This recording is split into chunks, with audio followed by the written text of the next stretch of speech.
So I want to start saying that it was like a very inspiring presentation. You gave us like a lot of like points where we can take action and we can start different things and be activists ourselves through art and through different mediums. And I just want to start asking you like, we all have a responsibility to do something, to say something. How do you like deal with your responsibility? Well, my responsibility is actually working on the interface in the way in which we perceive the environment. When I say environment, I'm talking about the media environment, which is something that affects us very, very potently every day. And I'm talking about also immediate experience.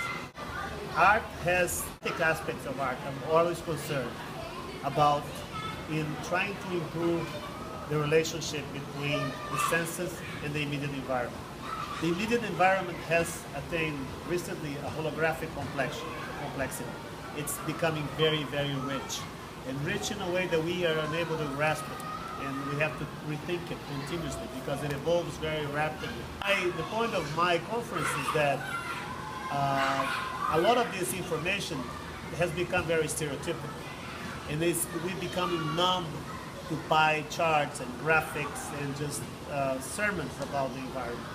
We have to rely on alternative ways of expressing feeling, and then there has an appeal not only to other senses but other corners of our emotional selves, so we can actually re-engage and not actually what I wanted to do basically is to say that you don't have to be an environmental activist to promote change.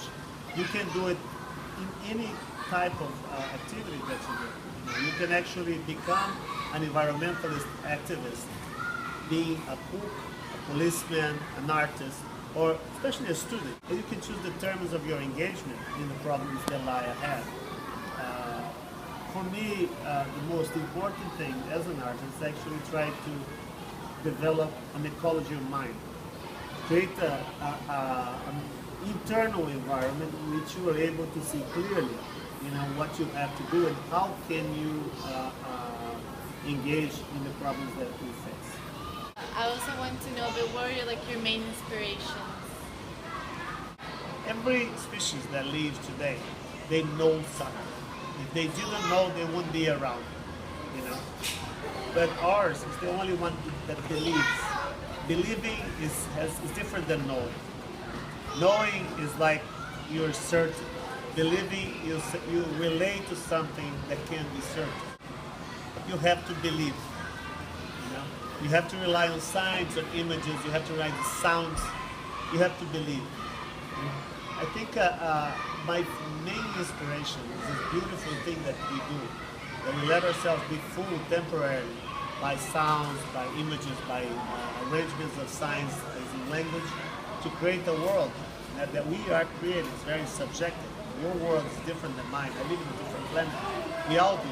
We make this planet as we live alone. What's most inspiring to me is the fact that there are all these little worlds in every person, and they are huge. When you look at a crowd, if you go in a rush hour in any metropolitan center, if you just for 1 second think that every person in that crowd goes to a certain destination, sleeps on a different bed, and relate to different people, it just gives you a little hint of the complexity of the world that we always take for granted when we just create summary generalizations. You just look at it and say, oh, this is that. Defining something bluntly, is always pointing to an ignorant way of dealing with things.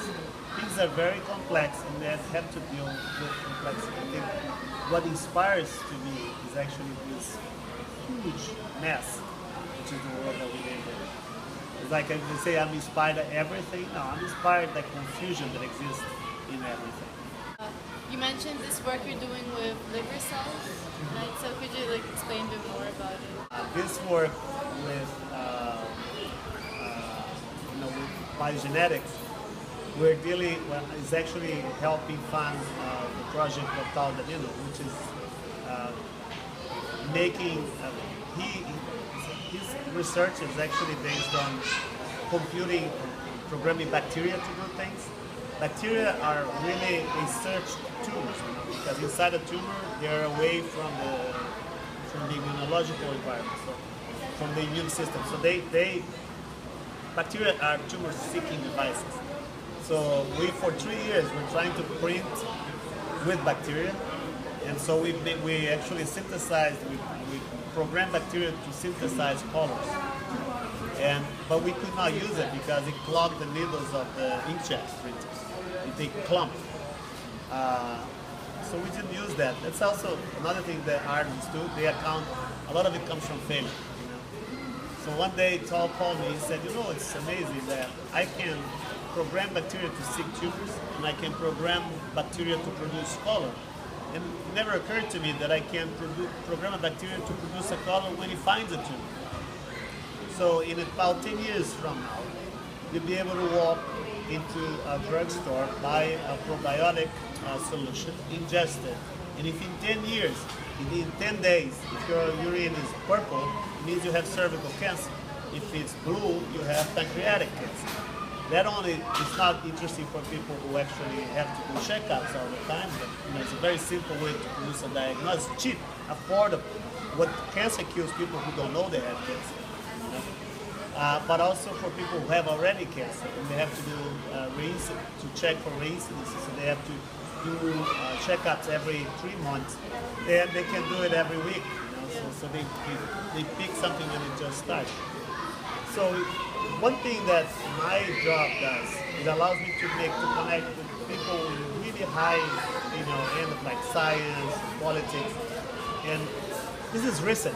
It's never been like that. In the last years, I've been that I can connect with a lot of people, and why not use it? It's something that is another way that you can connect with your environment and be able to foster change. Because you can impact people in different spheres, and you can impact them with your work, but you can also inspire people with what you do. It's pretty much what I'm trying to do this today. Yes, thank you so much.